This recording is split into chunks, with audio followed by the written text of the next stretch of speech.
Exam வச்சுட்டு அவன்கிட்ட விளையாண்டுட்டு இருந்தது ஏதாவது பண்ணேன் பாரு. இப்போ 2 வரையும் கொளுத்து விடுவோம் பார்த்துக்கோ. பிராடே ஓட்டடா என்ன சொன்னேன்? அவள் அடுத்தா நீ லாடாதான்னு சொல்லியிருக்கோம்ல உன்ன. அவளுக்கு அறிவு இல்லைன்னு உனக்கு அறிவு இல்லையோ? நீ எந்திரி, வெளில போய் உட்காருப்போ. நீ மேலே எந்திரி, அவட்ட இருந்து இங்க வா. எந்திரி, அங்க போய் உட்காருப்போ. அங்க போய் உட்காருங்க, அங்க உட்காரு உட்காரு. அவகிட்ட போவாத, அங்க போ அங்க போ. அங்க போய் உட்காருப்போ. பக்கத்துல போனா அடிச்சிருவா. அங்க போ போ. அங்க போய் உட்காரு, அங்க போய் உட்காருப்போ. நீ அவன்கிட்ட சட்டை பண்ணாதான் அடிச்சிருவேனா உன்னை. பாரு பாரு ராணி, வெளில போ. கம்பு எடுத்துரு. அம்மா அப்பா கம்பு எடுத்து 2 வரையும் கொளுத்திரு. அவளுக்கு 2 கடி கடிச்சிட்டு வாழ. கடியில் அவளை கடி கடி. அப்படிதான் விடாத. 4 போடு போட நீயும் விடாத. அப்படிதான் அவன் சும்மா இருப்பா. நீ கம்பு எடுக்காத, உடக்கு கம்பு போடுங்கிருப்போம். அங்கே வை கம்பு எங்க சொன்னோன்னே கிலோ உட்காரு. இல்லைன்னா 2 வரையும் கொளுத்தி விடுவோம்.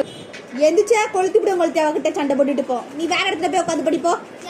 ராணி நீ அங்கே வெளில போய் உட்காருப்போ. போ அங்க போ, அங்க போ. எந்திரி. நீ தான் அவன் இடத்துக்குள்ள போய் உட்காந்துருக்க. அவன் எப்போதும் அங்கே தான் உட்காருவான். ராணி எந்திரி போ. நீ அங்க போ, அங்க போய் உட்காருப்போ. இங்க வா, இங்க வா.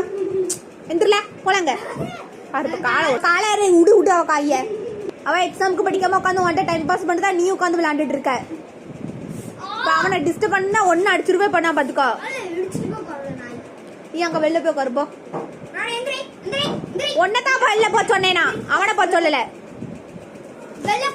அவனை அடிக்காத போ. இம்மா தொட்ட கைய கால ஒடிச்சு விடுவேன் அவளை.